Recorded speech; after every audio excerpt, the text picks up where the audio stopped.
What's up, you guys? Slim here. Slim here with Alter Reality Games with Billy Brake. How you doing, Billy? I'm doing pretty good. Yeah. Tired. It's late. Tired, it's late, yeah. So third place here at YCS Miami, running Mermails. What would you call this, though? Pure Mermails? Mono Mermail. Me and Jeff kind of like the name Mono Mermail. Yeah, Mono Mermail. Yeah. So how did day one go for you? Like, how did you finish in Swiss? Day one was good. I went 8-1, finished 9th. My one loss was to Fire Fist. I played 3 that day, and one of them got me. This whole weekend I only played against like the top decks. I would say the top 4 decks only, just multiples of each of them. It was pretty good though. A little tough, but I was satisfied for day one. Right. All right, and you end up getting third, so... Yeah, third overall. Yeah, and I'm sure this deck took a lot of people by surprise, not really because of the changes. They're expecting so many things, but we'll just start, just with basic monsters. You want to just talk about and stuff? Yeah, I used 3 Diva. It's pretty mandatory Mermails, I think, just because it's so good. Same thing with 3 Dragoons, also mandatory. I used 3 Pike. A lot of people only use 2, but... I'm more focused on Mermails, and I need, having a discard outlet in my opening hand is a huge part of the deal, so I up to 3 just so I could open with it, because opening with Pike Dragoons is pretty, much game in my deck. 3 Lynn, because I use a lot more Mermails, and she's just ridiculous in the deck. Yeah. Okay, this is the one everyone wants to know about this card. Yeah, 3 Mermail Abystius is the new one. A lot of people kind of disregarded him, thinking he wasn't very good. I don't know why, because ever since the moment I saw him, I was like, yes, exactly what I wanted. A new Mermail TCG exclusive. That is ridiculous. Not only is he a discard outlet like Pike, he has a big body, a big defense at least, and he's searching my deck for any Mermail, which could be Pike, could be Gun, which I'll get to in a little minute. And he's a level 7, which is so good in this deck with Mermail Biscayos, which I'll talk about with the extra deck, but... just opening up with Abystius Dragoons, chances are, I'm going to OTK my opponent. I just search my deck for any Mermail, like a Pike, and then a Deep Sea Diva, or a Gun. And if I open up with, TS Dragoons, Gun, or Megalo, one of these combinations, I'll show you the play after we're done with the profile, but it's just so powerful. And if you read my feature match from top 8, I guess, against Fire Fist, I think. Yes. I beat him in one turn. Just I opened my hand was TS Double Dragoons. Yes. And he just lost on his first turn because I drew those cards. But I like him a lot. And he works really good with the Squall, which I'll also get to. 3 Megalo. I went to 3 because I'm so focused on Mermails. I have to have that discard outlet, and he's just too good. And I also play 3 Marksman now. Because with the 3 Divas and the OTK potential, just with if you have a Megalo that can attack twice and a Markman that can attack, and you get Dragoons from your deck with his effect, that's 8,000 damage, and you want to be able to just kill them pretty quickly. For some reason, a lot of people think the Abystius makes the deck a little more defensive, because I guess maybe he has a high defense, but it just doesn't, because it just allows you easier access to OTKs a lot faster with Dragoons and being able to get Diva or Marksman, and he's just a good card overall right now, and I think 3 is just mandatory. I also use 2 Mermail Abyss Gun. Yeah, a lot of people forgot about her. She kind of fell by the wayside in Abyss Rising because there just weren't a lot of good Mermails, but now we have a lot more Mermails with since the new set came out, Cosmo Blazer, and this guy came out Abyss Lead. The only reason I use this card is because of this card. He's basically that Titanium of the deck. I really do not like drawing him unless I draw him with a Megalo and a Gun, because if you discard a Lead and Gun at the same time, the Gun's effect will trigger to bring back the Lead from your graveyard, which is just devastating. 2,700 beater, yep. And I just used 1 Atlantean Infantry, because as you can tell, I'm not using Genix Undyne. Yeah. So drawing this card isn't as good as it once was, but I like it in there for the Diva, so I can Diva for it to double Diva my opponent. But just drawing multiples of him isn't as good anymore without Undyne, and I chose to go without the Undyne because it is just slower, honestly, than the Abystius. And I also get to cut the controllers since I'm not using Undyne, so it allows my deck to be a little more consistent, I like to think, and have a little more explosive openings. Not having to draw those controllers. Yeah, no. Even though I do miss the controllers because it makes a lot of Gungnir plays, but yeah, it's still nice not having to worry about just drawing dead Undynes more so than the dead controllers, but... It's my monster lineup. I probably wouldn't change anything about my monsters after the tournament. But, yep. Okay. Moving on to spells, pretty basic. Yep. Reborn, Dark Hole, Heavy, Avarice, all mandatory. Yep. Then 3 MSTs, just because clearing the back rows, I can just OTK them and kill them. And then I also use 2 Forbidden Lance. Originally, this was a save zone and a compulse, but from your article, I remember. Yeah, it's in my article. Yeah. I just put these in on Friday night without even really testing them. But in theory, they're good. They protect the Mermail Biscayos, which I'll get to in the extra deck. and I can also do plays with marksman to run over things and trigger his effect. And it's a generally good card. It didn't work like super well for me. But for Jeff Jones is the one who convinced me to use it. We built this deck together. This is both of our decks. It's not just mine. We've been, ever since this deck was released, we've been working on it together, like talking about it every day. And we both, unfortunately, had to play each other in the last round of Swiss. Winner got to top, and the loser went X3 and didn't get to make it. But yeah, this card, it was good. I don't know. I might go back to the Safe Zone and Compulse. Safe Zone's like a very similar version of this card, but without the attack loss, pretty much. What was, I'd have to say, when you were running the Safe Zone, what was the main objective with Safe Zone? What was the main Safe Zone? My Abyss Gaios. Yeah, Safe Zone Mermail Abyss Gaios, which, the extra deck, he's just too good and just negates everything. It's hard for opponents to come back from. And then the trap lineup is what's kind of weird. 3 Abyss Spheres, since I'm using all the Mermails. Yeah. I use 1 Solemn Judgment. I'll go to this one first. This card's just, I like this card in every deck. It negates anything. I can put the Gaios on there and then set this, and then they usually only have like 1 or 2 outs to clear my field, and I can just, oh, no, you don't have the out anymore. I would never cut this card from this deck. It's too good. Only a few people I've ever seen using it. I like it in this deck so much. And then I use 2 Abyss Squall. Okay, we got to talk about that card. It's made it go up in value. Yeah, it was a 30-cent card. Now it's like $5 at least. It's a really good card. It's basically, Jeff coined the term return from the abyss for it.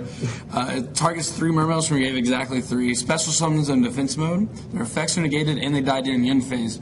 But that's kind of irrelevant because you just succeeds with them usually. The main thing is you want to bring back 2 level 7s and Abyssland. And you can overlay the level 7s for either a Big Eye or Abyss Gaios, depending on your situation. And then at the end phase, when this dies, you do get its effect, because its effect's no longer negated once it gets destroyed and goes to the graveyard. Special summon another Megalo or a lead, whatever you want from your deck, or even a Pike to trigger his effect. And it's just basically a +2, and it can just end the game.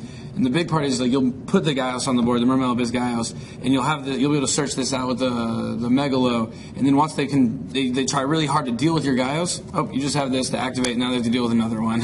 You just win the game. It's really like Return from the Different Dimension for this deck, and it worked really well for me this weekend. And I'm really glad I used it. Okay, so would you change anything in the Spell and Trap lineup, or is it? You said aside from the Safe Zone and possibly Compulse. Yeah, I mean, these 2 spots are something that could change. They worked semi-well. They weren't horrible.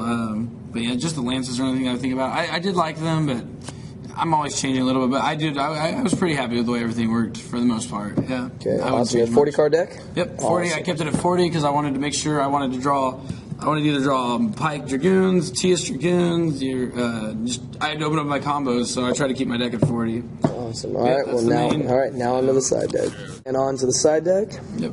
Let's start here. I sided 1 Neko Main King. I just decided to vote 1 card to my side deck to playing against that Gishki mill deck. I'm sure a lot of people have heard about. You basically end up drawing your entire deck, and by the time I would draw this, so eventually I'd be able to discard this in their turn, and then I would get a turn, and hopefully be able to stop them from killing me within the next turn, or I'd be able to kill them if they didn't one day piece me or something by that time. But so I decided to vote 1 card. I didn't play any, never sided it in, but it was still nice to have as reassurance.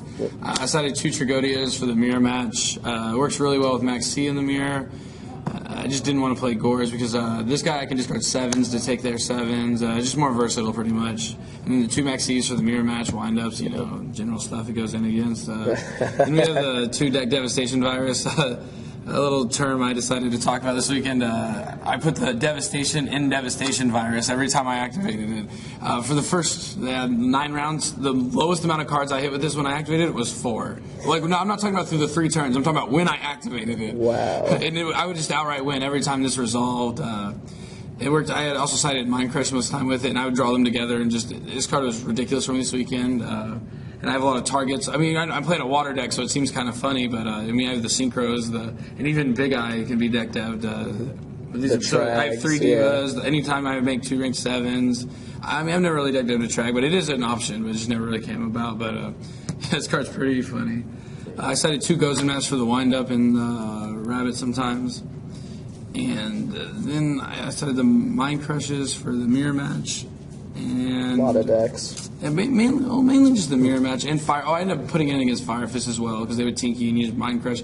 Like I had a guy Tinky for Bear, and then I Mind Crush Bear. He lost all. He had 2 bears in his hand, and he just couldn't come back.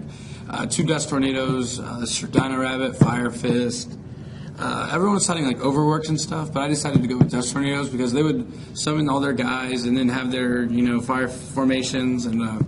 But I would dust their face downs to get rid of their real spells and traps, so I wouldn't have to deal with Psalm Warnings, and I'd let my monsters deal with their monsters. I kind of went about it a different way than dealing with the Firefish and dealing with the cards that would stop me from beating them. And I decided 2 Messengers apiece. Signature card. Yeah, pretty much. It works really well with Delorn in my deck. I can activate it to stop them from attacking, Delorn it back to my hand, attack them with the Delorn, activate it again, Chaos Dragons, Dino Rabbit. And when I go second against windups, I usually put like 1 in, because if they shock master, they'll call monster effects to the deck I'm playing. And here's the activate messenger, and it'll usually keep me alive.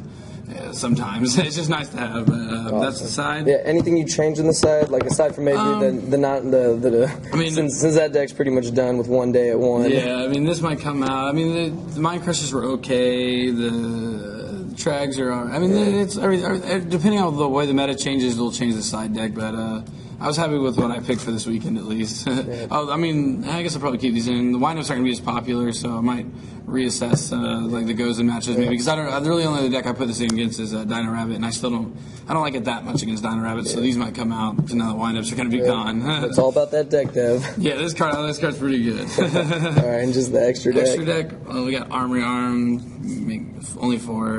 Then we got 2 5s for the deck devs, and they're just the good 5s. And if you have like double Diva, you can make Librarian, then Armory Arm, draw a card, and you go, the Diva, Infantry, Diva, Marksman, Synchro for 5/4. DeLorean, I've needed 2 a couple times this weekend. I used to use 2, but the room is so tight I wasn't able to fit it. 1 Gungnir, he's ridiculous, triggers my guys. I actually didn't bring him out once this weekend though, but he's always a good time to have. Stardust Dragon, a lot of people don't use him in this deck. I like him because he's it's kind of easy to make level 8s with Abyss Sphere and Diva, but I just always like this card. It's good to have protection for like my Abyss Gaios and stuff. I just like him. 1 Scrap Dragon, I can deal with anything. And I chose to go with 1 Mistworm. This is my 15th slot, actually. It was either going to be a second Big Eye, a Black Rose Dragon, or a Mistworm. And I went with the Mistworm because Black Rose Dragon, I really just don't make that much. There are situations where they could have like Macrocosmos up, like against Dino Rabbit, it could come up. But I always have to invest a lot of cards into a Black Rose Dragon. And most scenarios, there's always another play I can make that'll also be as healthy, like maybe a Gungnir. And I just don't like investing. But Mistworm, I can make real easy with a Diva and a Sphere. That's a Mistworm, and I can deal with a bunch of like Xyz and whatever's in my way, and back rows at the same time. And then we got Gotchi, obvious for rank 2. Zinmanes, Leviathan, Abyss Dweller. Abyss Dweller's my only rank 4, but get Dragoon's effects, gotta use them. 1 Big Eye. I never needed a second one, thank goodness. Because I'd been using 2 for the longest, but I ended up only just using 1. And 2 Mermail, Abyss Gaios.